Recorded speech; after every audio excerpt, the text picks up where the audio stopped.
Lock, Stock and Two Smoking Spies.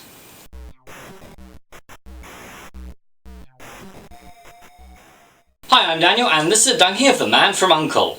So let's break it down. 2 years after the Cuban Missile Crisis, both USA and USSR become aware that a secret organisation has developed the ability to make nuclear bombs. They therefore send their best spies, Napoleon Solo and Ilya Kuryakin, to team up with an East German mechanic whose father was a top secret Nazi missile officer in a bid to save the world. Oh, and Hugh Grant's in there as well. So, it's another reboot of a 1960s TV show. And does this veer towards the Avengers, or does it veer towards Mission Impossible? Well, it's sort of in the middle, really. This film is shot beautifully. It's stylish, it's slick, it's sexy, it's cold.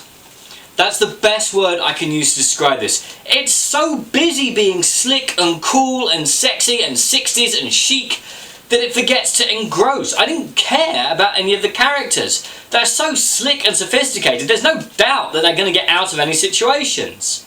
That it forgets to actually have any fight scenes. Every time there's a fight scene, you'll cut to another character having his lunch, or listening to the radio, or making witty comments. And I'm not joking, this film feels almost embarrassed about its fight scenes. Sort of, oh yes, we do have a fight scene, it's over there, but wouldn't you rather look at this character be cool and slick and having another glass of whiskey?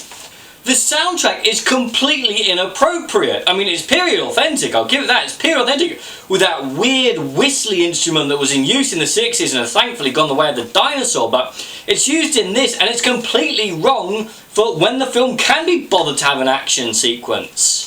The film's villain sort of glides on like a supermodel who got lost on her way to the catwalk, says a few lines and sort of glides off. I didn't really get a sense of menace from her, or that she had some sort of grand scheme. I'm told she's this great threat, but I never see it.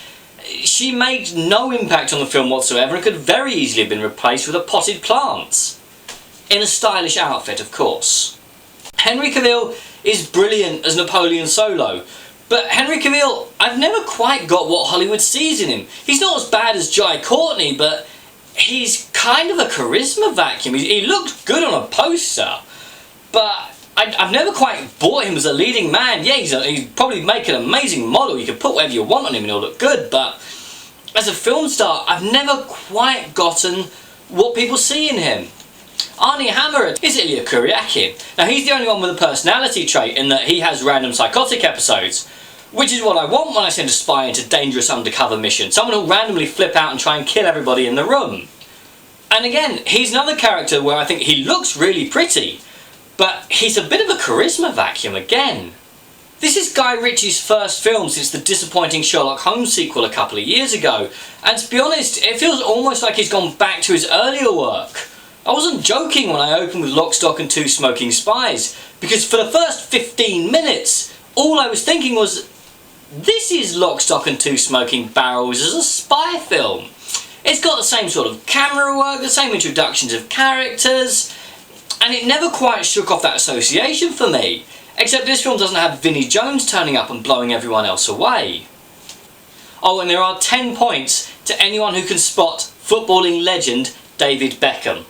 Alicia Vikander as Gabby is this sort of East German car mechanic dragged into this world, but she makes a little bit of noise about how she can't do this. And there's a couple of plot twists later, but oh, and this film is insufferably pleased with itself. You know how in the Ocean's 11 films they would do something and then one of them would tell the other how they did it and we'd see it in flashback? This film does that about 4 or 5 times, often for things that happened about 2 minutes ago that we saw.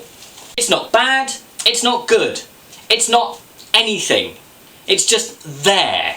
It's if nothing else. If nothing else is on, if you are desperate to take your children, or if you are desperate to see a spy film and you haven't seen Mission Impossible Rogue Nation yet, A, go see Mission Impossible Rogue Nation, B, have a lie down, or C, if you have to, yeah, this is on, it's not going to hurt anybody. I'm Daniel, this is a Donkey. If you enjoyed this video, please like, share and subscribe.